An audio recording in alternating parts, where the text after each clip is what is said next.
Ini adalah sumber air di laboratorium yang fungsinya nanti akan digunakan sebagai tempat mencuci alat-alat lab yang sudah digunakan dan tempat mencuci tangan dan yang lainnya yang berkaitan dengan kebutuhan air.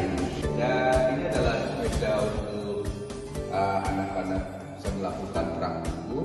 Kemudian di sini ada sumber arus listrik. Kemudian di bagian bawah ini adalah ruang kosong yang bisa digunakan sebagai lemari tempat menyimpan alat-alat yang tidak pecah lah ya, seperti besi dan segala macam. Ini adalah ruangan laboran dan ruangan teknisi laboratorium.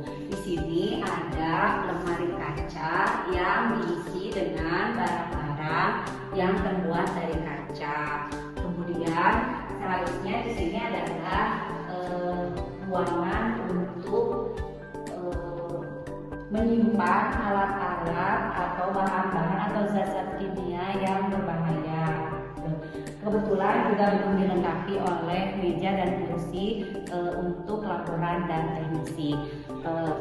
Meja ini adalah meja untuk mempersiapkan persiapan dalam praktikum. Jadi nanti untuk siswa mengambil bahan dan alat yang akan dipakai dalam praktikum diambil berdasarkan ruangan ini akan disediakan oleh laboran. Sekian sekilas mengenai laboratorium kimia yang ada di sekolah kami di SMA Negeri 2 Banjar.